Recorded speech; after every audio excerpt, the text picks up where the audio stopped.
Buona giornata, bentrovate e bentrovati in questo sabato, prima edizione dei nostri telegiornali insieme fino alle 13:30 con la cronaca come sempre da tutto il territorio del Veneto e vi racconteremo soprattutto l'attesa, la trepidazione che c'è per questo Giro d'Italia, la tappa trevigiana. Saremo in diretta tra pochissimo con la nostra Francesca Bozza, che vedo già collegata in realtà perché appunto Treviso, il centro città, si sta preparando proprio per accogliere la partenza del Giro d'Italia che passerà poi per tutta la Postumia, arrivando fino al Friuli Venezia Giulia a Nova Gorica. Insomma, è tanta la gente che si sta affollando nel centro cittadino e vedo Francesca già collegata con alcuni ospiti insieme a lei. Buongiorno Francesca. Buongiorno Edi, buongiorno ai telespettatori. La festa del Giro d'Italia arriva per la 14ª tappa qui a Treviso Nova Gorica. La partenza sarà alle 12:45 da un piazzale Burchellati già affollato dalle prime ore del mattino da tanti appassionati, da tanti ciclisti pronti a seguire l'emozione del Giro d'Italia, che è ancora più bello quando arriva in Veneto e quando arriva a Treviso. Certo, Treviso ha le radici del ciclismo, ovviamente Treviso merita ogni anno il Giro. Certo che per me sarebbe, può darsi sia un po' un'utopia, ma rivedere un cronometro in centro storico a Venezia è indimenticabile.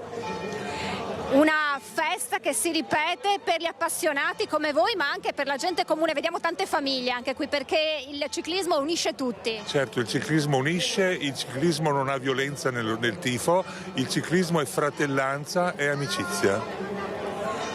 Cos'è per voi assistere al Giro d'Italia? Beh, è una bellissima manifestazione, poi è uno sport che coinvolge tutte le persone senza violenza, senza niente. È il più bel sport, diciamo, dove si può assistere e vedere questo magnifico spettacolo. Siete abituati a seguire le tappe del Giro d'Italia quando possibile? Sinceramente no, io è la prima volta quindi loro sono un po' più esperti, io li seguo. E com'è questa prima volta? È bellissimo, tanta gente, tanta manifestazione, tanta gioventù, molto bella, molto bella. È una grande festa Edi, come detto la partenza qui da piazzale Burchellati alle 12:45, si attraverseranno varie zone del centro storico. Intanto ringrazio e lascio andare questi signori, questi appassionati a seguire la partenza. Insomma, attraverserà diverse zone del centro storico come Piazza dei Signori, per poi prendere Viale della Repubblica e dirigersi verso Maserata, Breda, per poi salire verso Bocca di Callalta, Ponte di Piave, Oderzo, Gorgo al Monticano, per poi diciamo così scavallare verso il Veneziano, con l'arrivo a Nova Gorica previsto verso le 17:15. Una tappa di pianura e quindi insomma potrebbe essere una tappa nell'ultimo rettilineo di 900 metri prima del traguardo finale per i velocisti, e vediamo se andrà anche a smuovere la classifica, visto che sono solo 38 i secondi che separano il secondo ciclista dalla maglia rosa. Domani si replica con la tappa Fiume Veneto Asiago e un tappone di oltre 200 chilometri, e anche qui si attraverseranno tanti comuni della Marca trevigiana, che si riconferma, e ce lo hanno detto le tante persone che abbiamo avvicinato da quando siamo arrivati, terra di ciclismo, vuoi dal punto di vista imprenditoriale, vuoi anche per i suoi paesaggi che si prestano proprio al cicloturismo, e quindi c'è anche una grande ricaduta dal punto di vista turistico, perché ci diceva il presidente della Lega Ciclistica Professionista che saranno 195 i paesi di tutto il mondo collegati oggi per questa tappa che vedrà appunto la Marca protagonista, e dunque è un grande riscontro anche dal punto di vista turistico, per far conoscere le bellezze del nostro territorio al di fuori dell'Italia e del Veneto. Tra l'altro il presidente Zaia sul palco insieme al direttore del Giro d'Italia gli ha strappato una mezza promessa: hanno un appuntamento fisso ogni anno il 9 luglio per incontrarsi e per fissare poi quelle che saranno le destinazioni del Giro 2026, e il presidente Zaia ha buttato là altre 4 tappe targate Veneto, come d'altronde quest'anno. Edi, un'ultima segnalazione: come abbiamo visto in tutte queste tappe, in queste 13 tappe, una grande presenza di bandiere della Palestina. Ce n'erano un paio quando siamo arrivati e poi nel corso delle ore si sono moltiplicate. L'abbiamo visto appunto in questi giorni di Giro d'Italia, nelle precedenti tappe, la presenza appunto delle bandiere della Palestina a sostegno del popolo palestinese. Al momento da Piazzale Burchiellati è tutto, Edi, però noi ci diamo appuntamento intorno alle 12:45 per farvi vivere in diretta la partenza da Piazzale Burchiellati della 14ª tappa del Giro d'Italia. Grazie Francesca, grazie Alberto Pivetta, insomma ci hai restituito l'emozione che si respira proprio in centro città, e saremo pronti a dare la linea subito a Francesca e Alberto non appena la 14ª tappa avrà inizio, appunto tra poco più di mezz'ora sostanzialmente, quindi rimanete con noi collegati. Intanto noi continuiamo con la cronaca, ci sono degli aggiornamenti per quanto riguarda l'omicidio di Portoviro. Siamo nel Rodigino perché continuano le indagini sulla tragica fine del 70enne Bruno Sette. Si indaga appunto per omicidio. Uno dei figli è stato interrogato per ore in caserma. Vediamo il servizio di Nicola Zanetti. Massacrato a colpi di badile in testa, poi trascinato e gettato in strada per simulare maldestramente un investimento da parte di un'auto. Mano a mano che le ore passano, il puzzle dell'orrore si sta componendo, rivelando quello che potrebbe essere un terribile omicidio tra le mura domestiche, o meglio nel giardino della villa di Via Turati a Donada di Portoviro, dove il 70enne Bruno Sette, camionista in pensione, molto conosciuto in paese, sarebbe stato ucciso, forse al termine di una furiosa lite. L'anziano, divorziato dalla moglie che risiede in Toscana, viveva con i 3 figli, il più giovane, un 40enne, una donna, titolare di un'agenzia di viaggi, e un 46enne pizzaiolo, noto alle forze dell'ordine, un passato di guai con la giustizia e con il quale Bruno aveva avuto più di un dissidio. Proprio quest'ultimo, fin dalla tarda mattinata di ieri, è stato a lungo interrogato nella caserma dei carabinieri di Adria. Nessuno al momento è in stato di fermo e le ipotesi restano comunque aperte. Il corpo del 70enne supino, con profonde ferite alla testa e tanto sangue sui vestiti, è stato trovato poco prima delle 7 nel vialetto secondario della villa di Via Turati, poco oltre il cancello. Una scoperta terribile di alcuni passanti, l'allarme al SUEM e ai carabinieri. Le ferite sul capo della vittima hanno fatto subito pensare a una morte violenta dopo il primo sopralluogo della scientifica. E la posizione del corpo, non coerente con un investimento in strada, ma come se invece fosse stato spostato, ha immediatamente destato sospetti tra gli inquirenti, così come il ritrovamento del badile che potrebbe risultare l'arma del delitto. Anche le telecamere della zona al setaccio per fare luce su una morte orribile che ha colpito un volto noto nella Portoviro, ora sotto shock. E continuiamo a parlare purtroppo di decessi. Dal Rodigino ci spostiamo nel Vicentino, andiamo a Roana con il nostro Mirko Cavallin, perché tanto il cordoglio in città per la morte dell'imprenditore morto appunto sul lavoro. Mirko, buongiorno. Buongiorno Edi, buongiorno ai telespettatori di Antenna 3 con Renzo Rigon qui da Roana, dove sta cominciando a piovere. C'è stato un tuono poco fa, come il sindaco di Roana Luigi Martello. Paolo Rigoni aveva 71 anni, notissimo imprenditore edile, agente immobiliare, titolare della Alpitour che ha sede poco lontano da qui in località Canove. Ieri, in occasione di un sopralluogo in uno dei suoi cantieri a un paio di chilometri da qui, una palazzina di 4 piani in località Mezzaselva, è scivolato e è caduto per cause che sono al vaglio dei carabinieri e dei tecnici dello Spisal. Portato inizialmente in codice giallo all'ospedale di Asiago, poi ha avuto un aggravamento tanto da richiederne il trasporto a Bassano e il decesso è avvenuto in poche ore. Sindaco, un cordoglio enorme per tutta la comunità. Cordoglio enorme, una notizia devastante che ha lasciato sgomenta l'intera comunità. Una persona molto nota, una persona per bene, conosciuta e ben voluta da tutti, qualcosa che ha naturalmente, come succede in questi casi, lasciato, ripeto, sgomento tutta la comunità. Lei stesso è agente immobiliare, quindi conosce il settore. Paolo Rigoni era conosciutissimo col fratello e tutta la famiglia, non solo come professionista. Beh, allora, loro come professionisti sono una delle aziende storiche dell'altopiano, da decenni sul mercato, e si sono fatti conoscere e rispettare per quello che hanno saputo fare, e quindi è chiaro che sono molto, molto conosciuti, però sono persone anche di grande sensibilità, hanno sempre sostenuto tutte le attività di ordine sociale, hanno sempre dato una mano alle associazioni, gente presente e viva. E da un punto di vista appunto personale mio, e anche per quello che riguarda l'amministrazione che guido, lo dimostra il fatto che nella nostra amministrazione c'è appunto la figlia di Paolo, Marzia, che è assessore al turismo, e alla quale ci stringiamo in un caloroso e affettuoso abbraccio assieme alla mamma Paola, proprio perché sono gente che fanno parte integrante della nostra comunità, in modo particolare anche della nostra famiglia amministrativa. Rigoni ha operato molto per questo territorio, anche in riferimento alle melette, giusto? Vuole riassumere per chi non sa cosa siano le melette? Le melette sono uno dei 2 comprensori più grandi che ci sono in altopiano, più importanti e storici. Hanno avuto un periodo di crisi abbastanza profonda, che poi ha avuto fortunatamente un rilancio che è stato fatto con dei fondi di confine, e che con una società che è nata dall'iniziativa di alcuni imprenditori locali, tra cui Paolo Rigoni, che è stato fondamentale in questa azione e che ha portato un po' alla rinascita di questo polo sciistico importante. Sarà necessario attendere l'autopsia prima di conoscere la data del funerale, che sarà appunto nella sua località di nascita, Canove. Per quanto riguarda un eventuale lutto cittadino, sindaco? Non abbiamo pensato a una cosa di questo tipo, per il semplice fatto che, pur essendo una persona molto esposta e molto conosciuta, era allo stesso tempo una persona molto riservata, e credo non volesse mai una cosa di questo tipo. Sarà un lutto cittadino nei nostri cuori, e sarà sicuramente ricordato nella maniera giusta singolarmente da ogni membro della comunità. Grazie al sindaco Luigi Martello. Renzo Rigon alla parte tecnica. Da Roana è tutto, a voi la linea.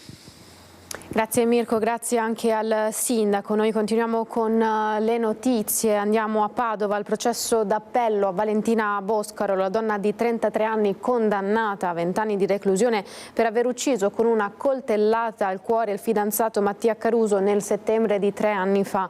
La Corte di Cassazione ieri ha stabilito che il procedimento deve tornare alla Corte d'Appello di Venezia per la mancata concessione dell'attenuante delle provocazioni subite dall'ex fidanzato durante la loro storia. Tra 30 giorni usciranno le motivazioni. Nel frattempo Valentina Boscaro, mamma di una bambina, potrà continuare a rimanere agli arresti domiciliari. Se questa attenuante verrà accolta nel nuovo processo, Boscaro potrebbe ottenere una riduzione fino a 1/3 della pena. Omicidio di via Castelmenardo, siamo a Treviso, udienza preliminare a carico del 15enne accusato della morte di Francesco Favaretto, chiesta dalla difesa e concessa dal giudice una perizia psichiatrica sul ragazzo per stabilirne il grado di maturità. Sarà eseguita una perizia psichiatrica sul 15enne di Santabona accusato dell'omicidio in via Castelmenardo a Treviso di Francesco Favaretto, aggredito brutalmente la sera del 12 dicembre scorso e morto dopo 11 giorni di agonia.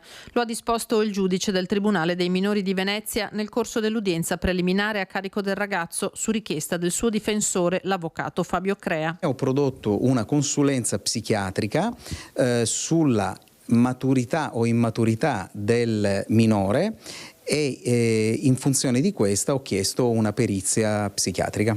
La difesa, che ha depositato una consulenza redatta dal professor Giuseppe Sartori, docente dell'Università di Padova, punta quindi a provare l'immaturità del ragazzo e con essa la sua incapacità di intendere e volere rispetto alla gravità del crimine di cui è accusato.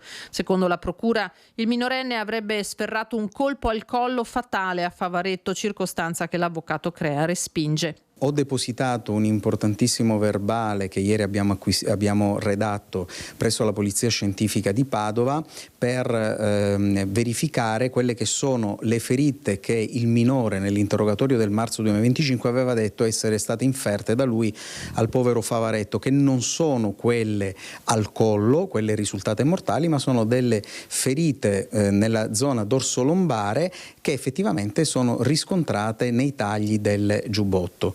Ho fatto visionare in aula il video da cui risulta chiaramente che nell'azione del minore non c'è stata nessuna lesione al collo. Per la difesa la vittima si sarebbe dunque rialzata senza il taglio al collo, riscontrato poi taglio che, secondo l'esame autoptico, avrebbe concorso alla morte del ragazzo insieme alla ferita al polmone. Noi riteniamo che non siano stati concausali, ma che solo il taglio al collo è stata la causa deterministica della morte, e quindi ho chiesto un supplemento, quindi una nuova perizia medico-legale. Perizia rispetto alla quale il GUP si è riservato. Ulteriori approfondimenti sono stati chiesti da CREA rispetto ai rilievi dattiloscopici e al DNA. Si apre dunque la fase processuale per la morte di Favaretto, per la quale sono attualmente in carcere, oltre al quindicenne, anche 2 maggiorenni, un 19enne di Ponte di Piave e un 18enne di Villorba, ma indagate in concorso, seppure a piede libero, sono anche 2 ragazze. Per svolgere la nuova perizia psichiatrica sul minorenne occorreranno un paio di mesi. Il 4 giugno giurerà il perito nominato dal Tribunale. La morte di Victor Durbala, l'operaio di 25 anni travolto da un macchinario in Trentino sul tragico infortunio. La procura ha aperto un'indagine per omicidio colposo. Il ragazzo era originario di Padova. Aveva 25 anni, si era sposato da poco e da Padova, dove vive la sua famiglia, si era trasferito a Verona. I sogni di un'intera vita si sono spezzati in pochi attimi per Victor Durbala sotto un cavalletto di metallo del peso di decine di quintali, dal quale stava tentando di scappare, avendo capito che qualcosa non funzionava. Una morte tragica avvenuta a Roncone di Sella Giudicaria in Trentino, in un'azienda di costruzioni meccaniche dove la sua ditta di San Giovanni Lupatoto lo aveva trasferito. Grande il dolore della sua famiglia, che vive nella città del Santo. Nel frattempo a Trento la PM Olivia Ceccarelli, che coordina le indagini dei carabinieri, ha aperto un fascicolo d'inchiesta con l'ipotesi di omicidio colposo. Nelle prossime ore sul corpo di Victor Durbala verrà effettuata l'autopsia. Andiamo sul Corriere del Veneto. Ci sono degli importanti sviluppi sul caso di Liliana Resinovic, la donna trovata morta in un bosco ormai nel lontano 2021. La procura di Trieste dice che sostanzialmente la donna fu aggredita e soffocata dal marito Sebastiano Visintin. Quanto riferito dal quotidiano Il Piccolo, dicono appunto che la procura di Trieste avrebbe appunto detto che il colpevole sarebbe il marito, che avevamo intercettato grazie ai nostri colleghi di Trieste qualche settimana fa, una volta iscritto nel registro degli indagati e sentito al telefono. Lui ha riferito di essere andato in Austria per il weekend con degli amici. Si proseguirà quindi per capire come procederà il marito di Liliana Resinovic, Visintin, e vi terremo aggiornati su questo caso con i servizi dei nostri colleghi di Trieste. Rimaniamo ancora a Padova in questo momento perché c'è ancora la cronaca che la fa da padrone in città. Siamo a Borgo Veneto, è stato arrestato un uomo, un papà, che è stato visto picchiare la moglie e ha chiamato i carabinieri. Sentiamo. Stava picchiando per l'ennesima volta la moglie, convinto di un suo tradimento e incurante della presenza dei figli, tutti minorenni. Uno di loro, impaurito, ha preso in mano il telefono e ha chiamato il 112. È stato arrestato dai carabinieri e adesso sottoposto alla misura dei domiciliari in luogo diverso da quello dove vivono moglie e figli, con braccialetto elettronico, un uomo di 39 anni di origine albanese, residente con la famiglia a Borgo Veneto. Dopo aver risposto alla telefonata, i carabinieri sono corsi riuscendo a bloccarlo. Nel frattempo sono partite le indagini. Fondamentali per ricostruire le scene di violenza sono risultate le immagini registrate dalle telecamere di videosorveglianza che il 39enne, convinto del tradimento della moglie, aveva installato in casa. Da inizio anno i carabinieri di Padova hanno arrestato 220 persone per reati da codice rosso, 569 le persone denunciate.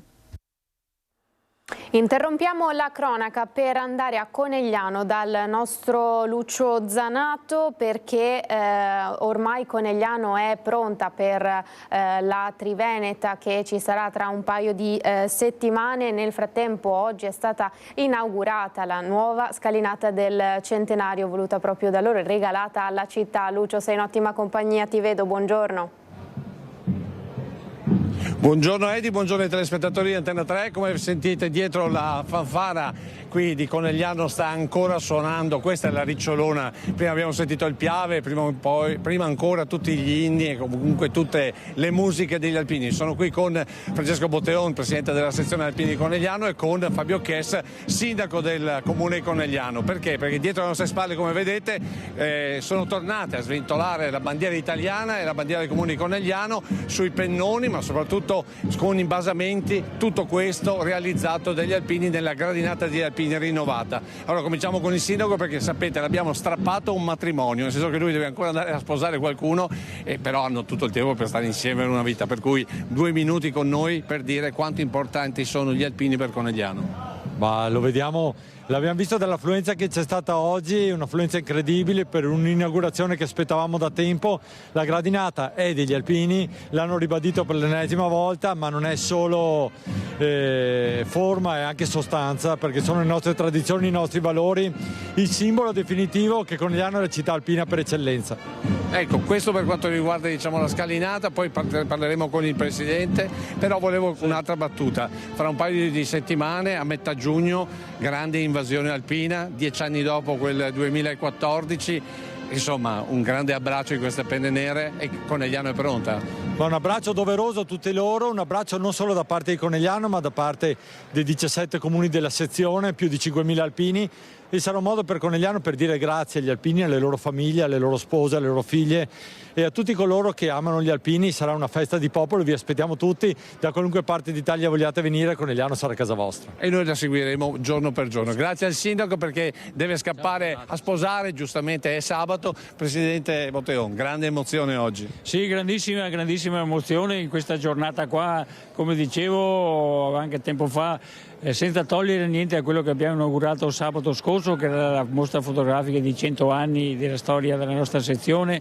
un secolo di vita, e quello che andremo a fare il 7 giugno, il concerto alla Pieve di San Pietro di Feletto e poi i 3 giorni finali. Però questa giornata qua, il 24 maggio, con l'inaugurazione di 2 pennoni, con l'opera marmorea, è veramente il fiore all'occhiello, la ciliegina alla torta, come vogliamo dire, per me, ma anche per tutta la sezione e per tutti gli alpini. E devo ringraziare chi ha lavorato da tanti mesi per poter portare a termine in tempo che ci avevamo prestabilito quest'opera e poi poterla organizzare il giorno 24 maggio. Appunto, allora da una parte abbiamo le iscrizioni, le racconteremo stasera, dall'altra invece la stilizzazione degli alpini sulle alte vette. Oggi è il 24 maggio, abbiamo sentito suonare il Piave, sì, il ricordo doveroso di quell'inizio di una grande tragedia come quella della Grande Guerra.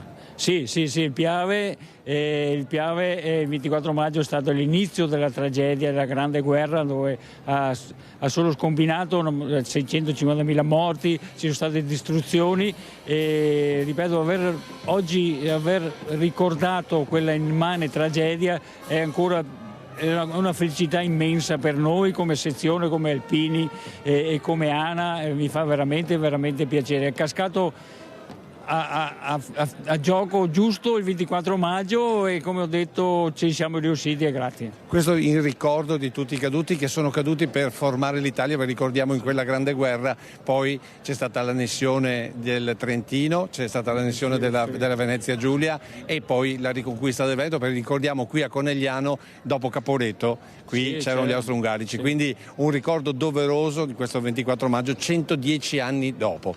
Grazie al Presidente Francesco Botteon, il resto ve lo raccontiamo stasera nel servizio del telegiornale e adesso linea a te, Edi.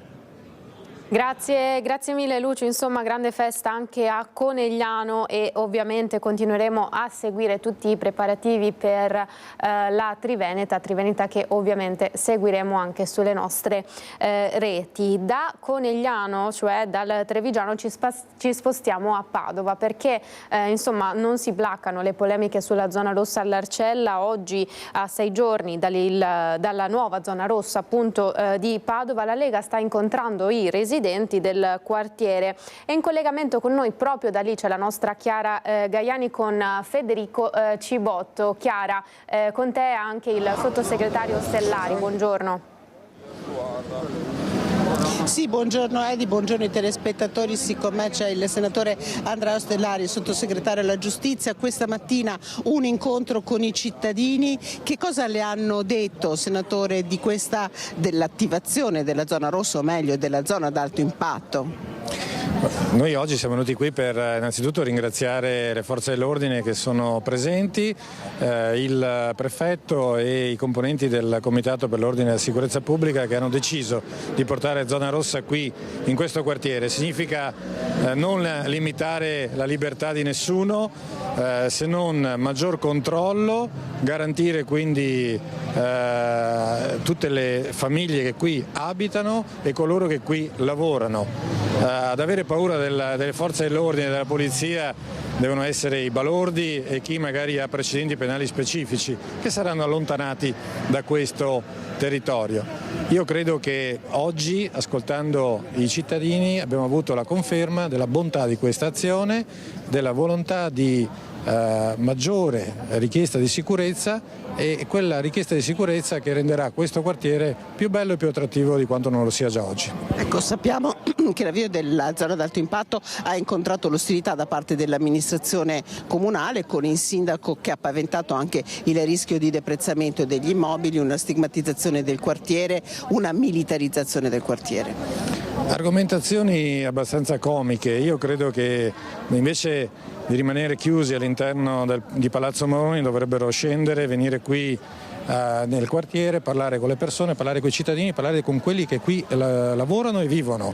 Ecco, facendo così ti renderai conto che la situazione invece è diversa da quella che si pensa e che questa operazione denominata zona rossa, ma che non mette nessuna etichetta, è in realtà uno strumento molto utile, sentito e richiesto. Questa settimana tra l'altro è proprio intervenuto ringraziando per la decisione assunta il prefetto di Padova e il questore in particolare. Assolutamente sì, ringrazio tutte le forze dell'ordine, tutti coloro che hanno contribuito a fare in modo che questo strumento sia messo a disposizione dei cittadini, dei residenti, e amare la città e amare questo quartiere significa prima di tutto proteggerlo. Questo è quello che vogliamo fare per il bene di chi qui abita. Allora io ringrazio davvero il senatore Andrea Ostellari, sottosegretario alla giustizia, per la collaborazione tecnica, il collega Federico Cibotto. Da Padova la linea può tornare allo studio. Grazie Chiara, grazie al sottosegretario. Continueremo a monitorare insomma gli umori che si respirano nella zona dell'Arcella e questa mattina davanti al Lidl, siamo nel Veneziano, c'è stato un presidio da parte dei lavoratori e a firme unite dei sindacati. Per noi c'è stata la nostra Anna Maria Parisi.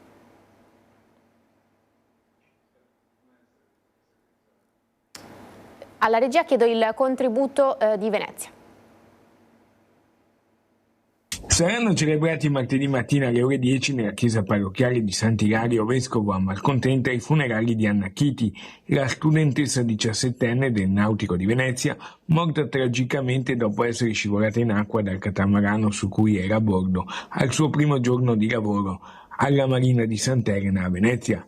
Malcontenta è in lutto e l'intero paese si prepara all'ultimo straziante saluto alla ragazza deceduta, come ha confermato l'autopsia nelle ore scorse, per annegamento.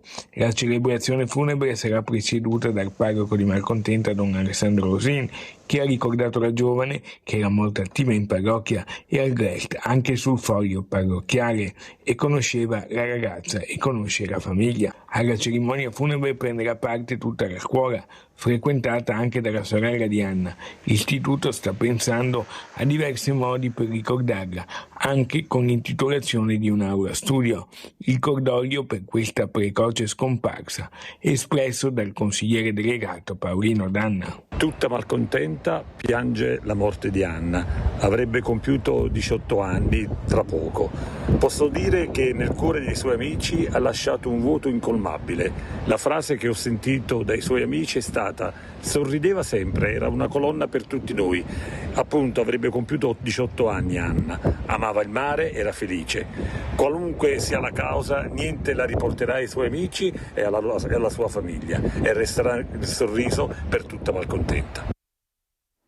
E abbiamo visto il lutto cittadino a Malcontenta, insomma, quando si svolgeranno i funerali di Anna Chiti, 17enne morta durante una manovra che non avrebbe dovuto fare mentre era a bordo di un catamarano, che era lì sostanzialmente come interprete, non come skipper, indagato appunto lo skipper del mezzo. Ricordiamo che Anna Chiti non aveva un contratto. E rimaniamo però a Venezia, come annunciato poco fa questa mattina, e c'è stata lì per noi la nostra Anna Maria Parisi e Sandro Ponchio. C'è stato un presidio a sigle sindacali unite davanti alla Lidl. Vediamo il racconto di Anna Maria Parisi.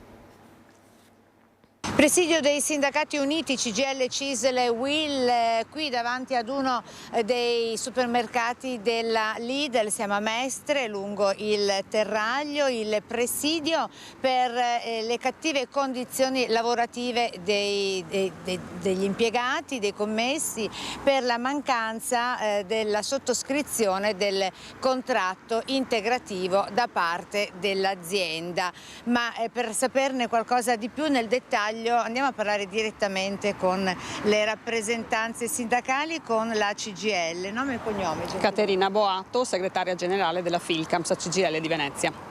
Ecco, noi leggiamo un cartello fuori dal supermercato, domenica aperto. Anche questo è uno dei punti insomma, che viene contestato. Nel dettaglio di cosa si sta parlando? Le trattative si sono interrotte a fronte di una proposta irricevibile da parte di Lidl, un'azienda che ormai ha 23.000 dipendenti su tutto il territorio nazionale, che propone per il rinnovo del contratto integrativo nazionale per i loro dipendenti una buona spesa di 200 euro all'anno, ovviamente per il full time. Tenete presente che questa azienda ha il 70% di dipendenti donne a part time.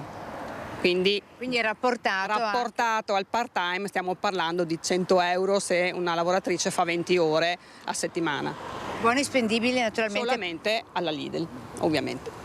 Ecco, che cosa significa per questa azienda che ha fatturato negli ultimi 5 anni 7 miliardi e che presenta a livello nazionale oltre 20.000 dipendenti, tra cui anche molti frammentati, che poi spieghiamo cosa vuol dire, per voi lavoratori, per i lavoratori spieghiamo che qui i lavoratori sono quelli sì della catena, ma non di questa, per paura di ripercussioni. Nome e cognome? Fabio Marchiori della Wiltux regionale Veneto. L'adesione allo sciopero è stata alta, però spesso i dipendenti hanno paura di manifestare perché sono certi di ripercussioni. Le condizioni in Lidl sono molto dure, lavorano con una produttività a collo, cioè li monitorano quanti colli mettono fuori, espongono al minuto, all'ora, stessa cosa per le cassiere, quindi hanno sempre condizioni, sono sempre sul fiato sul collo. Se c'è poco lavoro li mandano a casa, li usano i permessi retribuiti, sono sempre con, diciamo, è tutto monitorato, sono condizioni insomma che per un'azienda del genere, che è una delle aziende che sta crescendo di più in Italia, sono condizioni veramente svantaggiate. Sono in pochi perché hanno metrature enormi, ma sono pochi dipendenti, fanno tutto, fanno dalla cassa alle pulizie alla prevenzione di furti, quindi sono condizioni veramente molto insostenibili. Insomma, manca una tutela anche per i dipendenti nel momento in cui vengono utilizzati per tutte le mansioni previste all'interno del discount, e quindi qui si parla non soltanto della mancata sottoscrizione del contratto integrativo, significa che non soltanto gestiscono come vogliono le domeniche e anche i festivi con le festività anche nazionali, ma addirittura il personale viene gestito a seconda delle necessità, senza tener conto poi delle necessità della persona stessa, laddove ha una famiglia, dei figli, se si tratta di una donna, visto che la maggior parte sono donne, o comunque anche di un lavoratore in generale. Nome e cognome? Nicola Pecoraro, segretario generale Fisasca CIS Venezia. Sì, hai detto bene, tenete conto che il sindacato 3-4 anni fa ha fatto una fatica enorme a convogliare questa azienda per portar sì che questi lavoratori abbiano delle tutele. Quando loro al tavolo delle trattative si alzano e disdicono il contratto integrativo aziendale nazionale, vuol dire che alcune norme che avevamo sottoscritto di tutela ai lavoratori e alle lavoratrici vengono a mancare totalmente. Quindi più flessibilità, gli chiedono alle persone di stare più ore, gli chiedono straordinari, gli chiedono le trasferiscono, non gli chiedono, e gli chiedono di fare tutte le cose che dovrebbero fare altre persone, perché come sindacato tuteliamo le competenze e anche la qualifica delle persone. Questo è importante, perché sennò il lavoratore diventa un numero all'interno dell'azienda. Grazie, quindi un volantino su tutti per chiudere, se me lo passate gentilmente, grazie. Quindi sintetizza quindi questa frase le ragioni della protesta del presidio: la nostra salute non è in vendita. Così dunque dal veneziano, insomma, avete sentito i malumori e i sindacati che continuano a battersi per un lavoro più dignitoso. Noi continuiamo con la cronaca, ci spostiamo nel Trevigiano, siamo a Castelfranco Veneto con il nostro Christian Arboit in diretta. C'è stato un regolamento di conti tra ragazzine, continuiamo a raccontarvi la violenza che si compie tra giovanissimi. Le ragazzine in questione hanno tra i 14 e i 15 anni, la quindicenne è stata pestata a sangue, per lei 30 giorni di prognosi. Christian, buongiorno, da Castelfranco ci sono novità? Buongiorno Edi, buongiorno anche da parte di Francesca Pezzo che sta curando la parte tecnica. Siamo all'esterno dell'Istituto Nightingale di Castelfranco in Via Verdi, dove nei giorni scorsi si è registrata questa violenza, questa aggressione, l'aggressione di una 14enne nei confronti di una 15enne, un'aggressione particolarmente violenta, con questa 15enne strattonata, presa per i capelli, calci, pugni e quant'altro, una spirale davvero di violenza che ha portato la ragazzina, la vittima, in pronto soccorso. Per lei 30 giorni di prognosi e anche la frattura del polso, con la madre di quest'ultima che ha deciso di sporgere denuncia presso la stazione dei carabinieri di Riese Pio X. Una vicenda di cui tutti stanno parlando, che è stata riportata questa mattina da Treviso Today. Tra i ragazzini, tra gli studenti oggi non si parla d'altro. Il tema è stato affrontato anche in classe da alcuni docenti, così ci è stato riferito anche dagli studenti che abbiamo interpellato con tutte le cautele del caso. Però per l'appunto si tratta di un alterco particolarmente eclatante. Con noi lo saluto e lo ringrazio per la disponibilità, perché l'abbiamo proprio bloccato. C'è il vicepreside dell'Istituto Nightingale, il professor Arsenio Stabile. Senta professore, lei non era presente, diciamo che è intervenuto subito dopo, quando il clima era ancora concitato, non ha visto la rissa o comunque questo alterco direttamente? Sì, io quando sono uscito da scuola, che avevo terminato il mio servizio, ho saputo da altri colleghi che c'era stata questa rissa di una particolare violenza, proprio un'efferata violenza, a suon di pugni, calci, strattoni eccetera, di cui erano protagoniste due ragazze del nostro istituto. Due giovanissime, due ragazze, sì, di prima, classi prime, di classi diverse. Le motivazioni sono ancora da chiarire, non si parla di una presa in giro, quindi di una presa in giro, ma nelle prossime ore cercheremo di capire meglio. Però insomma formalmente voi non avete elementi. No, io non ho nemmeno visto la scena, io ho soltanto ascoltato quello che mi hanno raccontato i colleghi. È successo qui fuori dalla nostra scuola e sottolineo comunque che scene così da quando io lavoro in questo istituto non erano mai successe. È un caso isolato, una rissa come può succedere fra ragazzi della stessa età, ma ecco, è un caso isolato. Con queste modalità, diciamo, particolarmente violente, lei non le aveva mai viste. Prima lei mi ha detto è un fatto isolato per noi, perché questo è un istituto tranquillo solitamente. Assolutamente sì, assolutamente sì. In 12 anni che lavoro continuativamente in questa scuola non avevo mai sentito una cosa del genere. Questo posso dirti, Edi, ce l'hanno confermato anche alcuni studenti, alcune studentesse, insomma fatti un po' al limite, se ne registrano tanti, ma violenze di questo tipo, appunto con 30 giorni di prognosi mai. Come educatore, qual è la sua reazione di fronte a un fatto così grave? Dispiace sentire queste cose. La scuola dovrebbe aiutare le persone a crescere anche dal punto di vista civile. Qualche volta ci sono casi in cui ci sono difficoltà in questo. Ecco, diciamo per dovere di cronaca che il fatto è successo all'esterno dell'istituto, fuori dall'orario scolastico, e anche per questo probabilmente non saranno presi provvedimenti nei confronti della ragazzina. Diventa difficile? Sì. La scuola, sì, infatti è successo fuori dalla scuola, la preside non mi pare che abbia intenzione di prendere provvedimenti disciplinari, anche se si sa perfettamente chi è stato, chi è l'autore. Ecco, magari là interverrete in un'altra maniera, magari più educativa forse? Naturalmente, certamente, cerchiamo. Sì, ormai è finito l'anno scolastico, però sì, qualcosa faremo, qualche discussione in classe sicuramente ci sarà. E già oggi alcuni docenti hanno iniziato. Grazie professore Stabile, davvero gentile, gentilissimo, arrivederci. E quindi Edi, hai capito qual è il clima? Lo stesso vicepreside ci mette la faccia, tanti studenti ci hanno parlato questa mattina, perché appunto è stato un fatto particolarmente eclatante, quindi fuori dall'orario scolastico, questo va detto, va sottolineato, fuori da scuola, all'esterno, però appunto un fatto davvero concitato con questa ragazzina che non è più rientrata a scuola, così ci hanno riferito anche dei compagni di classe. Insomma, questo è il quadro che ti possiamo fornire da Via Verdi qui a Castelfranco Veneto. Per il momento è quindi tutto. Con Francesca Pezzo ti restituisco la linea.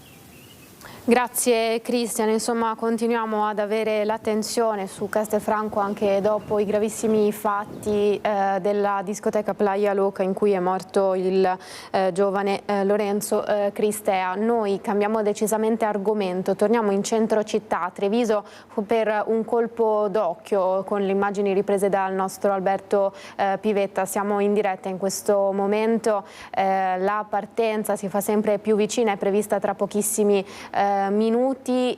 Come potete immaginare, tante le persone che sono collegate anche con i telefoni, motivo per cui a volte il segnale salta come in questo momento. Un minuto di pubblicità e poi torniamo in diretta con Francesca Bozza.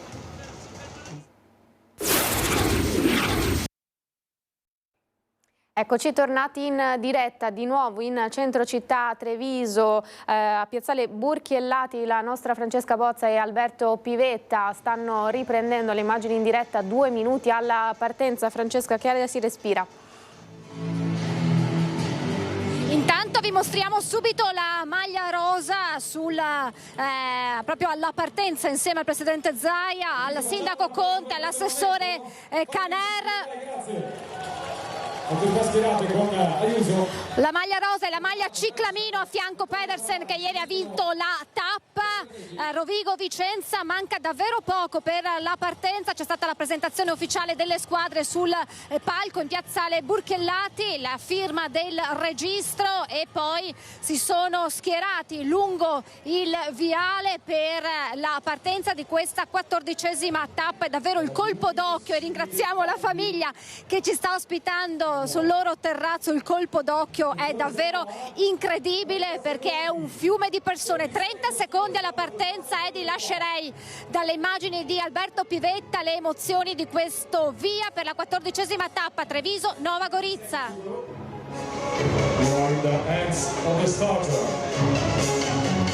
Ci siamo, signori, tutti insieme con la vostra voce. 10, 9, 8, 7, 6, 5, 4, 3, 2, 1. Per la 14ª tappa della corsa più bella del mondo, del paese più bello del mondo.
Abbiamo seguito anche l'arrivo della carovana, insomma è un'emozione che è iniziata, come vi abbiamo raccontato nel primo collegamento, sin dalle prime ore di questa mattina. Parcheggi esterni chiaramente al PUT, già tutti pieni, tante le persone anche che sono arrivate in bicicletta, anche da Spinea, perché abbiamo trovato un appassionato che ci ha raccontato di essere partito prestissimo questa mattina da Spinea, ha detto davvero sportivo, sono arrivato qui in bicicletta per vivere l'emozione del Giro d'Italia. E avrete visto anche nelle immagini di Alberto le tante famiglie presenti, i tanti bambini presenti, proprio ad indicare come il Giro sia una festa per tutti. Ecco le ultime ammiraglie che stanno transitando qui dietro ai ciclisti che adesso attraverseranno alcune zone del centro storico, transiteranno a breve anche in Piazza dei Signori per poi, come vi abbiamo raccontato, dirigersi verso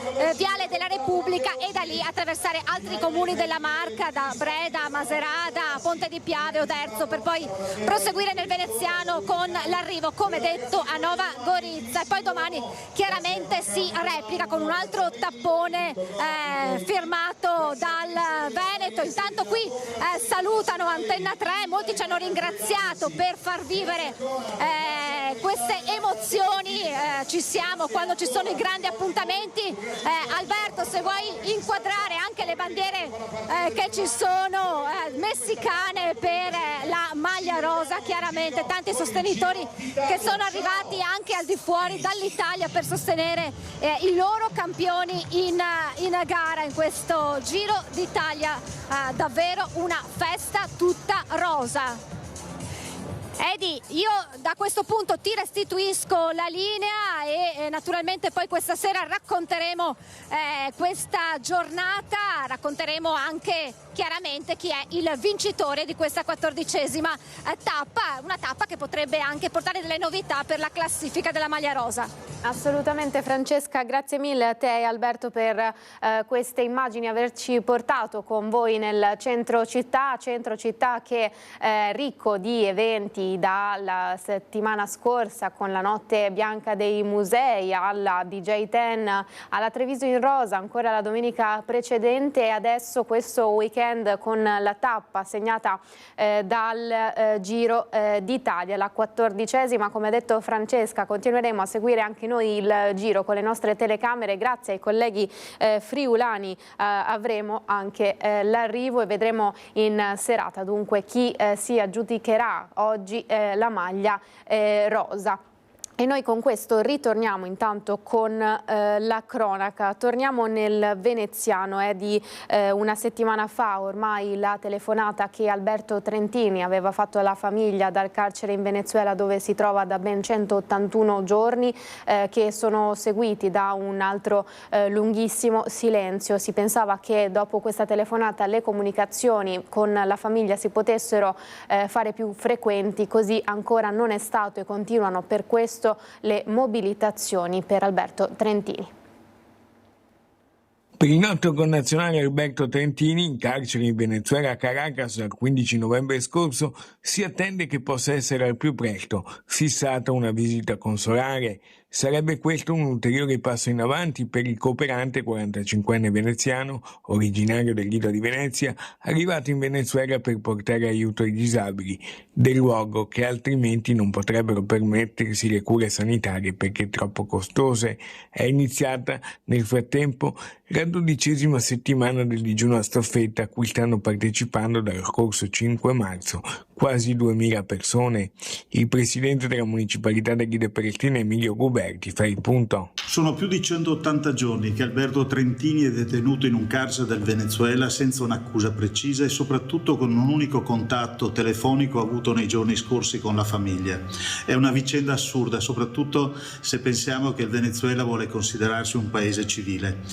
Mi stringo quindi alla famiglia, alla loro angoscia, all'angoscia di mamma Armanda, del papà Ezio, e con l'augurio che presto questa vicenda possa risolversi e Alberto possa tornare a casa a riabbracciare i suoi cari. Continuano le iniziative di solidarietà e vicinanza alla famiglia in programma. Giovedì scorso, nella loggia comunale di San Vito al Tagliamento, la cantante Laura Diae ha voluto di propria iniziativa, con l'adesione del comune di San Vito al Tagliamento, dedicare un concerto ad Alberto Trentini, Musica per la libertà, il titolo della serata d'ingresso libero, alla quale erano presenti anche le zie di Alberto. Il governo di Roma sta facendo tutto il possibile perché ciò avvenga e il comune, ma non solo, ma anche noi come amministrazione abbiamo tenuto sin dall'inizio, su suggerimento della famiglia, degli avvocati, un profilo molto basso per non alimentare tensioni e compromettere il lavoro di diplomazia che stanno facendo i nostri al governo di Roma. Arrivano degli aggiornamenti sul omicidio di Porto Viro dai carabinieri di Rovigo. Il procuratore della Repubblica proprio di Rovigo, la dottoressa Fasolato, e il comando provinciale dei carabinieri comunicano che per ragioni di rilevanza pubblica della notizia e per una corretta informazione, essendo già intervenute notizie a stampa in merito, si stanno svolgendo le indagini per cristallizzare il luogo della tragica vicenda. Al momento del ritrovamento del corpo la vittima presentava importanti lesioni alla testa, ritenute essere la causa del suo decesso. Immediato l'avvio delle indagini del caso ed eseguiti sul posto rilievi tecnici necessari a cristallizzare la scena, appunto, e acquisire anche scientificamente elementi utili alla prosecuzione delle indagini. Sono state svolte nell'immediatezza tutte le attività investigative tese a far luce all'accaduto. All'esito dei primi accertamenti svolti allo Stato, la Procura della Repubblica di Rovigo procede contro noti per il reato in ipotesi accusatoria di omicidio preterintenzionale nei confronti del figlio 46enne del defunto, per aver cagionato appunto il decesso del padre durante una colluttazione, provocandone la caduta sul vialetto dell'abitazione. Seguiremo ancora la vicenda e come proseguirà dopo questa notizia diffusa dalla Procura di Rovigo anche nei telegiornali di questa sera. Continuiamo con la cronaca dal Padovano. È lutto nel mondo della ristorazione, si è spento all'età di 53 anni a causa di un malore improvviso Diego Critelli, lo chef padovano che grazie al talento ereditato in famiglia ha dato avvio a una brillante carriera internazionale culminata con il ruolo di responsabile del catering per le campagne presidenziali di Hillary Clinton, Joe Biden negli Stati Uniti. Cresciuto tra i fornelli del celebre ristorante ai Portici di Padova, Critelli ha mosso i primi passi sotto la guida del padre Domenico. La notizia della sua scomparsa ha suscitato grande commozione nella città del Santo. Critelli lascia moglie e 3 figli. Noi torniamo nel Trevigiano con una cronaca molto particolare, perché da qualche settimana che gran parte dei territori della sinistra Piave sventolano bandiere e bandierine tricolori proprio in occasione della Triveneta. Era collegato da Conegliano proprio il nostro Lucio Zanato qualche minuto fa a issarle appunto gli alpini di Conegliano, che hanno scoperto però che qualcuno starebbe vendendo dei tricolori in nome e per conto loro. Per questo lanciano un appello contro questi truffatori. Sentiamo. Ci è giunta notizia che c'è qualcuno che gira a nome degli alpini a vendere le bandiere. Noi le bandiere le regaliamo. Potremmo definirla la truffa dei tricolori. Individui che, spacciandosi per emissari degli alpini, cercano di vendere bandiere e bandierine ai cittadini. Sembrerebbe motivando l'esborso come sostegno economico al raduno triveneto di metà giugno. E non sarebbe una pratica circoscritta a qualche individuo in giro per Conegliano, considerando che ad esempio la proposta, peraltro respinta, sarebbe stata fatta non più tardi di qualche giorno fa alla titolare di un bar di Ponte della Priula. Truffa dicevamo perché gli alpini non hanno autorizzato nessuno a vendere le bandiere, non ricevono denaro, ma soprattutto hanno già preparato migliaia di tricolori da distribuire gratuitamente ai cittadini. Abbiamo 2000 bandiere da consegnare ai cittadini nella zona del percorso e anche fuori, che vogliono appendere alle finestre, e noi le bandiere le regaliamo, non andiamo a venderle. Una situazione illegale, ma soprattutto per gli alpini immorale, perché infanga il buon nome delle penne nere, che peraltro di bandiere ne hanno già distribuite in tutta la sinistra Piave. Siamo partiti dal 1 aprile con l'imbandieramento, abbiamo messo giù circa quasi 3.000 bandiere, abbiamo 4 chilometri di pavesi che sono le bandierine, quelle che si mettono nella strada. E il primo effetto per chi arriva in zona è il Ponte della Priula tricolore. Un impegno che, sottolineano gli alpini, non deve essere in alcun modo sporcato da individui senza scrupoli. Per questo lanciano un appello a tutti i cittadini. Quando vedono il pulmino della stazione di Conegliano basta chiedere e noi le bandiere gliele diamo a titolo gratuito. E se invece qualcuno si presenta magari in casa e dice sono venuto a vendere le bandiere a nome degli alpini? Devono chiamare i carabinieri e forze dell'ordine e denunciarli, perché noi non abbiamo autorizzato nessuno a vendere bandiere. Noi le bandiere, ripeto, le regaliamo. Dalle truffe ai furti, rimaniamo nel Trevigiano. Si erano intrufolati nella notte tra il 12 e il 13 maggio scorso nell'azienda di logistica Soline di Olmi, siamo a San Biagio di Callalta. Eludendo telecamere e allarmi avevano rubato 80 scatoloni di indumenti marchiati Calzedonia per un valore di oltre 200.000 euro. I 3 banditi responsabili sono stati rintracciati e fermati dai carabinieri di Villafranca e Verona. Nel capoluogo scaligero avevano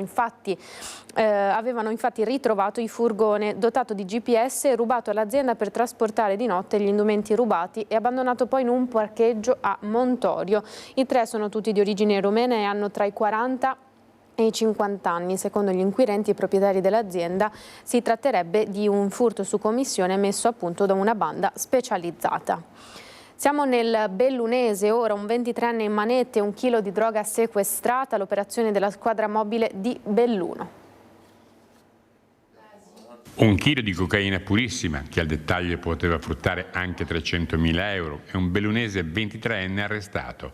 Questo è il brillante risultato della sezione antidroga della squadra mobile di Belluno, nel corso di un'accurata operazione svoltasi a Ponte nelle Alpi, che ha anche portato ad essere indagati altri 2 giovani, di cui uno italiano e uno serbo, al sequestro di 3.000 euro in contanti, della replica di una pistola Beretta, di materiale per il taglio della droga e strumenti di precisione per lo spaccio. Nonostante le dimensioni della provincia, stiamo parlando di un quantitativo significativo che ci fa capire che effettivamente è presente un'attività di spaccio qui, e quindi non possiamo abbassare la guardia, continueremo con questi nostri servizi dedicati e proseguiremo con l'attività di indagine per poter ricostruire al meglio le dinamiche dei fatti.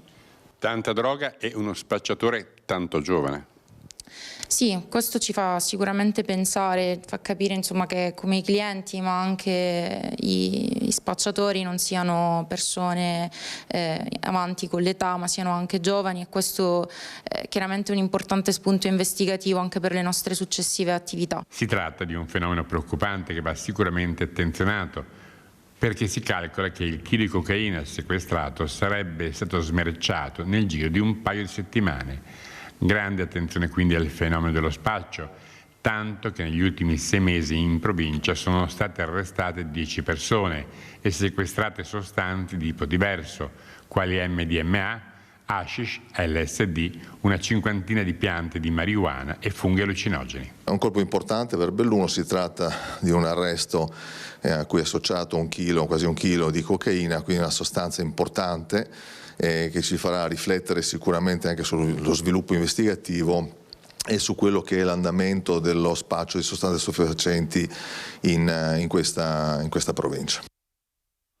Rimaniamo nel bellunese con una notizia che ha battuto l'ANSA poco fa, perché dalla droga passiamo invece all'alcol. Il sindaco di Santa Giustina, Ivan Mirella, ha emesso un'ordinanza di chiusura temporanea per la durata di 3 giorni a carico di un bar in cui i carabinieri avevano riscontrato attività di vendita di bevande alcoliche a clienti minorenni. L'operazione rientra in una più ampia iniziativa condotta dai militari dell'Arma nella zona, che ha portato al controllo di una ventina di locali pubblici nella zona del capoluogo tra Feltre e Belluno. In 2 di essi sono state riscontrate varie irregolarità, tra cui la cattiva conservazione di alimenti, sporcizia e altro, a causa della quale sono state decise sanzioni amministrative per 8.000 euro totali, quindi sospensione nel bar del bellunese. La cronaca dalle strade arriva dal Vicentino. Investito da un'auto a Cornedo, un 46enne originario di Monastier è stato trasportato in ospedale, fortunatamente senza gravi conseguenze però. Cornedo Vicentino attraversa la strada e viene investito da un'auto. Tutto avviene lungo la strada provinciale 246 all'altezza di Spagnago. Sono le 9 del mattino quando l'uomo, un 46enne che vive nel Trevigiano a Monastier, per causa in corso di accertamento viene colpito dalla macchina guidata da un 47enne di Cornedo. Sul posto gli agenti della polizia locale Valle dell'Agno per ricostruire l'esatta dinamica dell'incidente.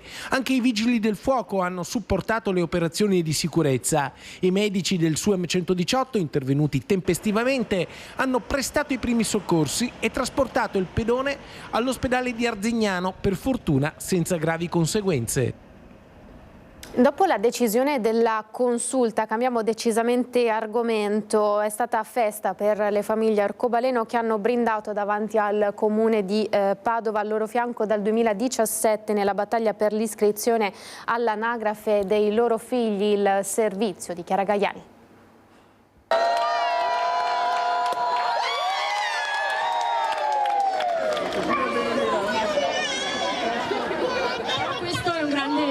Giorno e dunque siamo qui per celebrarlo insieme e vogliamo celebrarlo attraverso anche l'amicizia, la forza delle giunte comunali che ci hanno aiutato, che sono quelle di Padova con Giordani e tutta la giunta.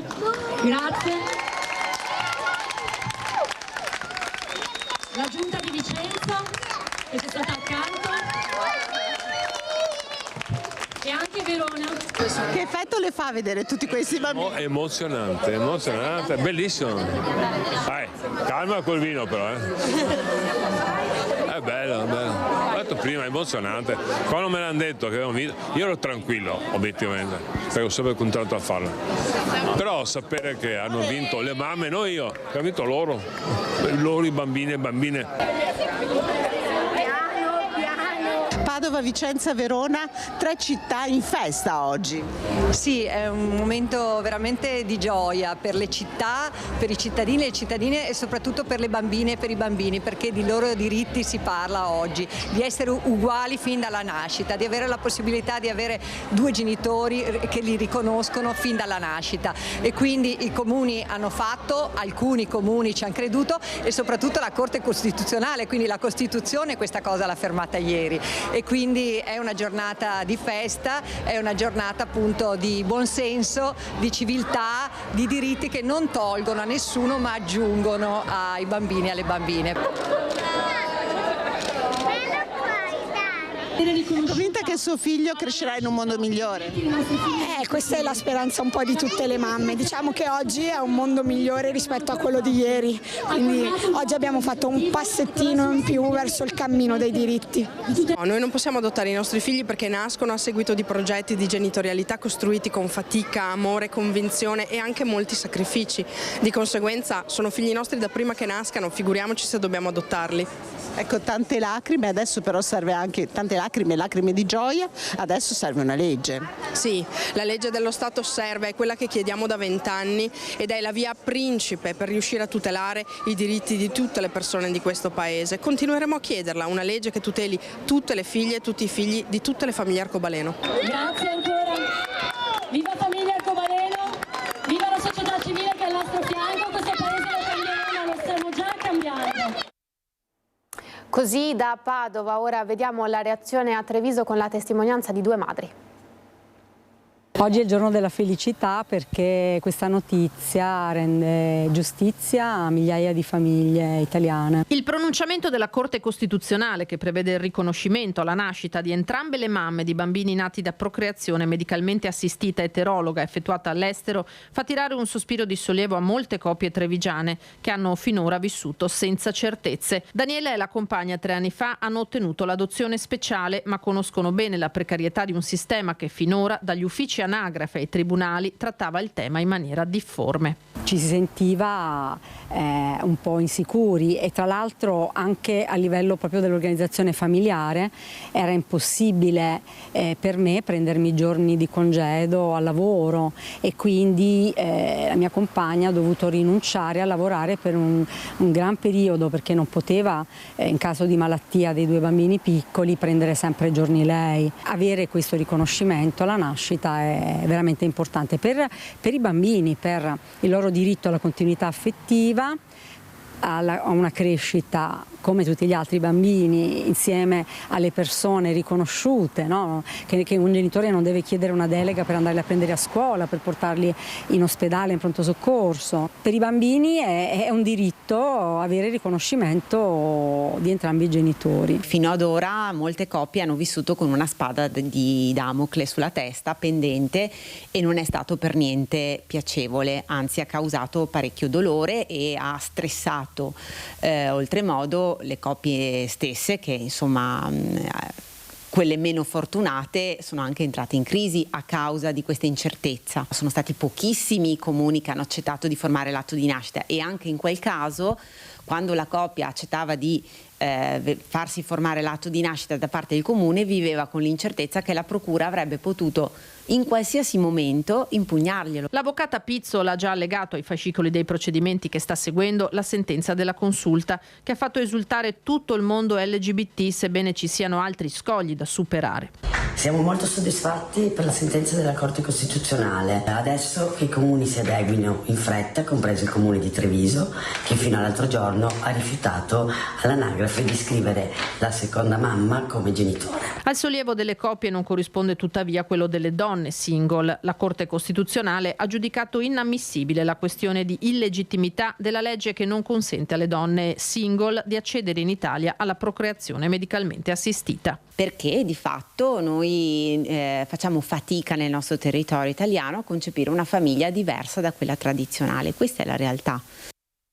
E rimaniamo nel territorio di Treviso. Ha commentato la sentenza della Corte anche il vice sindaco di Treviso a Focus. Veramente è un problema, guardate, per le amministrazioni, perché cosa fai? E se questo bambino perde una delle 2 mamme? Come ti raffronti? I servizi sociali come si devono comportare? Peraltro, ne discutevamo nel fuori onda, è diverso 2 donne da 2 uomini, ovviamente, perché c'è un'altra fase, e me l'hanno raccontato esponenti di anche LGBT, che queste cose conoscono bene. Se una delle 2 donne ha l'ovulo dell'altra, perché può farlo, quando il bambino nasce ha avuto una mamma che lo ha partorito, ma ha i cromosomi dell'altra. Sì, l'altra è biologica. Biologica, e se fa un esame del DNA è l'altra la mamma, pur avendolo partorito. E quindi ti trovi in uno stallo che veramente cosa non succede per i papà, ovviamente. Quindi qua ci vuole una linea, però io sono sempre molto attento a dire giusto o non giusto, perché ripeto, non vengono dati bambini, non sto dicendo che non debba essere fatto, a un single, e siccome forse è anche sbagliato, ma se resti orfano non è che ti tolgono la mamma o il papà perché sei stato orfano di uno dei 2 genitori. Ci diamo una regola che abbia una logica, che si sposi anche con l'Europa, perché altrimenti quando esci dall'Italia o quando entri in Italia, di chi sei figlio, come ci poniamo, questi passaporti che valore hanno, e quindi è una cosa che è complicata. Peraltro l'ultima cosa, c'è una problematica di asse ereditario, cioè noi non ne teniamo mai conto, ma è una cosa importante, perché poi non riguarda solo le 2 donne, riguarda le loro famiglie di origine. Cioè sta cosa qua, noi facciamo finta sempre che sia la registrazione per andare all'asilo, perché così tutte e 2 parlano con i genitori a scuola. Non è così, si creano assi ereditari diversi, reversibilità di pensione, si lasciano. Chi ha il mantenimento dei figli? Cioè, perché poi si lasciano anche le coppie omosessuali, non è che restano assieme sempre. Quindi possiamo dire che è una cosa molto più complessa della registrazione, sicuramente importante, ma che riguarda tutta la società. Insomma, un cambiamento sociale che non va di pari passo con quello burocratico, si può dire. Abbiamo sentito, intervistato l'avvocato Paniz, che per primo in Italia nel 2018 aveva presentato ricorso contro appunto il no alla registrazione di entrambe le madri all'anagrafe. Sentiamo.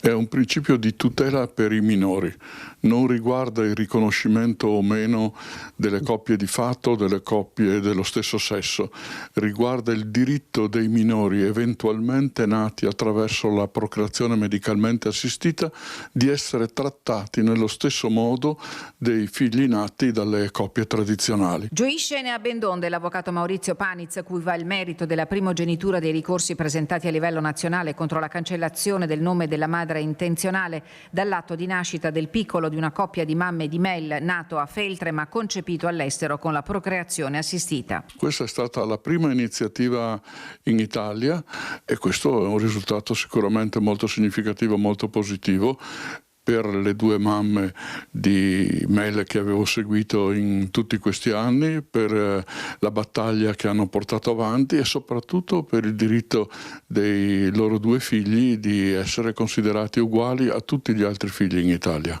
La sentenza della Corte Costituzionale è molto importante, elimina un divieto che già esisteva nella legge, ma nel contempo detta una linea che il Parlamento dovrebbe prendere in considerazione, afferma Paniz. Il Parlamento ha legiferato tempo fa legittimando le unioni tra coppie dello stesso sesso, ma non ha disciplinato la posizione dei figli di queste coppie. E così finora l'unico modo per vedere riconosciuto il legame genitoriale è stato chiedere l'adozione del proprio figlio con tempi molto lunghi. Qual è la linea fondamentale nell'interpretare queste situazioni?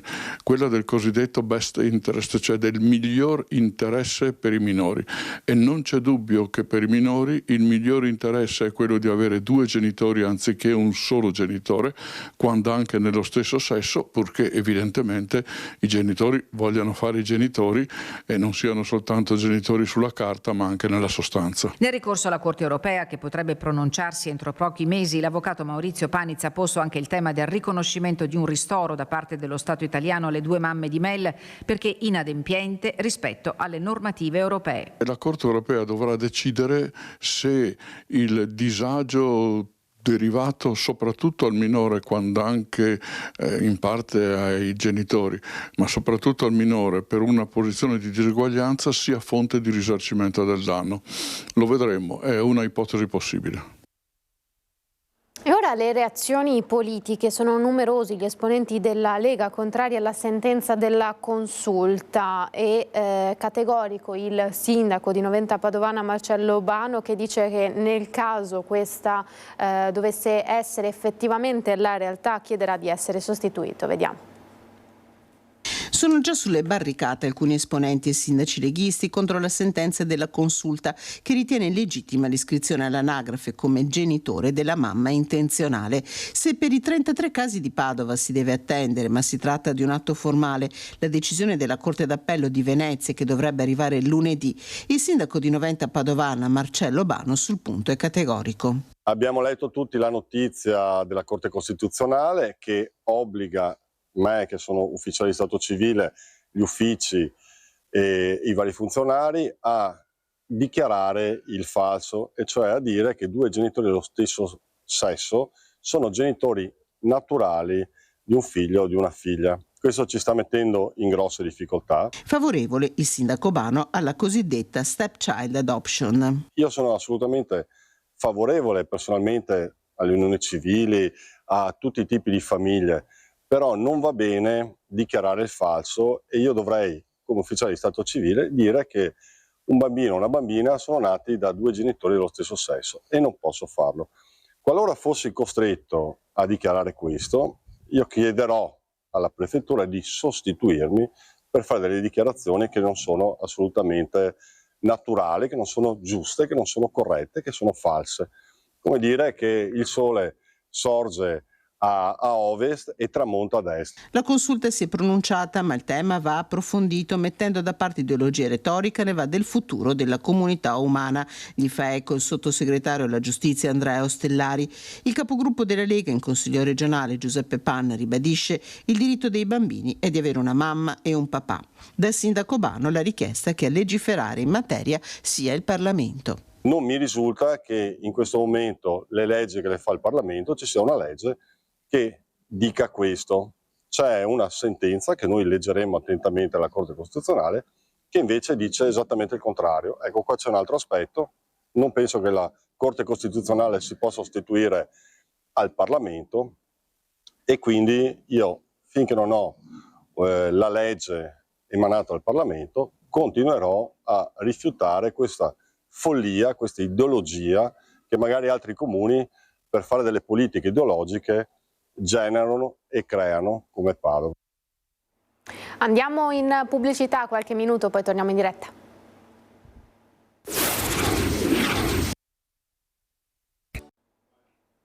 Siamo tornati in diretta. Oggi è anche la giornata del cuore a Sovizzo, nel Vicentino, un torneo di calcio per i giovanissimi atleti per celebrare questa giornata.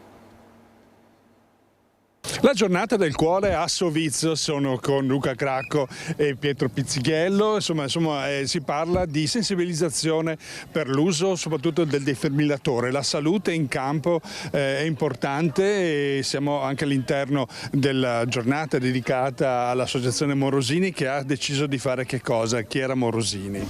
Sì, Pier Mario era un ragazzo che giocava nel Vicenza e nel 2012 ha avuto un arresto cardiaco e purtroppo Pier Mario in quella circostanza non ce l'ha fatta.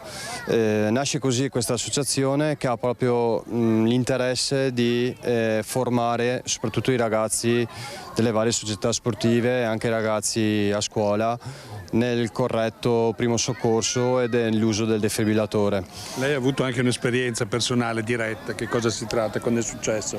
Sì, ho avuto un'esperienza diretta perché 2 anni fa ho avuto un arresto cardiaco proprio come Pier Mario in un campo da calcio, e diciamo grazie a Pietro, che è la persona che mi ha salvato la vita, sono ancora qui e ce l'ho fatta, quindi sono molto contento di far parte di questa associazione e poter raccontare la mia storia. Un assist per la vita, a questo punto abbiamo fatto l'assist per Pietro, no? Pietro, com'era andata quel giorno lei? Una figura importante, sapeva usare il defibrillatore? Sì, avevo fatto il corso per altre associazioni storico-culturali, e mi è servito in campo perché ho visto Luca che era caduto a terra, i suoi compagni cercavano di assisterlo, allorché qualcuno ha detto chiamiamo il 118, ho capito che la situazione era difficile e ho seguito le procedure del corso. Sono andato da una persona fuori dal campo e gli ho detto tu chiama il 118,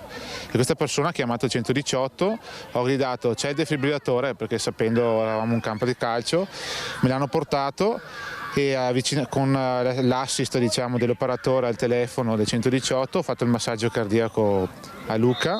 È difficile utilizzarlo, come ha avuto la freddezza o si impara con i corsi? I corsi ti aiutano a fare le procedure giuste, ad essere più calmo, perché lì tutti ti guardano, è una situazione non facile da sopportare, quello sì, però col corso ti insegnano le regole, le procedure, e tu seguendole porti a casa il risultato, come è stato per me. Insomma. Si può parlare di eroe?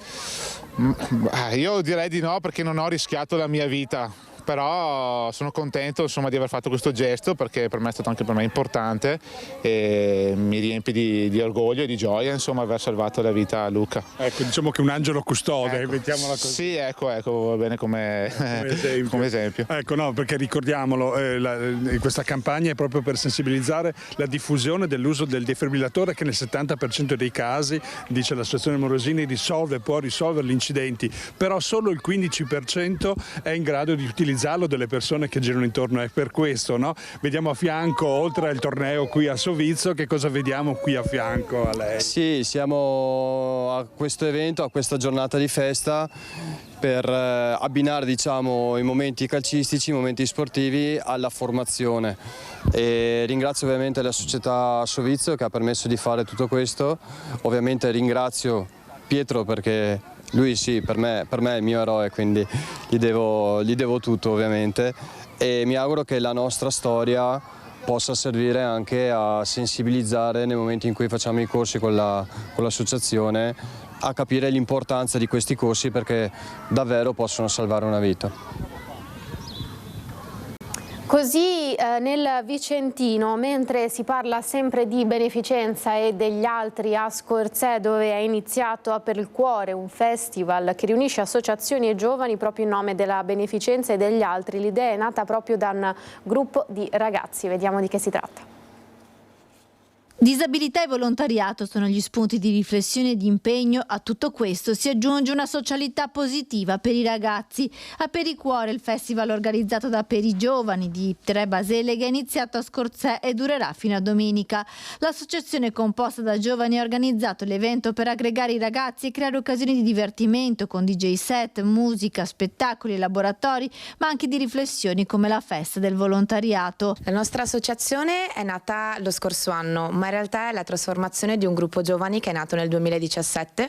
Il nostro obiettivo è quello di riuscire a sensibilizzare i giovani sulle problematiche sociali, affinché le conoscano, sappiano affrontarle, sappiano anche chiedere aiuto e soprattutto non prendano paura. Nelle precedenti edizioni il festival aveva raccolto 150.000 euro di donazioni e aveva visto la partecipazione di quasi 40.000 persone. Quest'anno le iniziative si concentreranno sulle dipendenze e sulle donne in difficoltà. Crediamo in una realtà soprattutto giovanile che vada oltre la superficie, che sia di sostanza, che sappia individuare quali sono i valori che devono essere veramente condivisi tra di loro, e speriamo che i nostri eventi, le nostre attività possano stimolarli a tutto questo. Siamo nel Padovano, lo stadio Euganeo via libera alla Serie B, il sopralluogo della commissione. Il sospiro di sollievo è d'obbligo.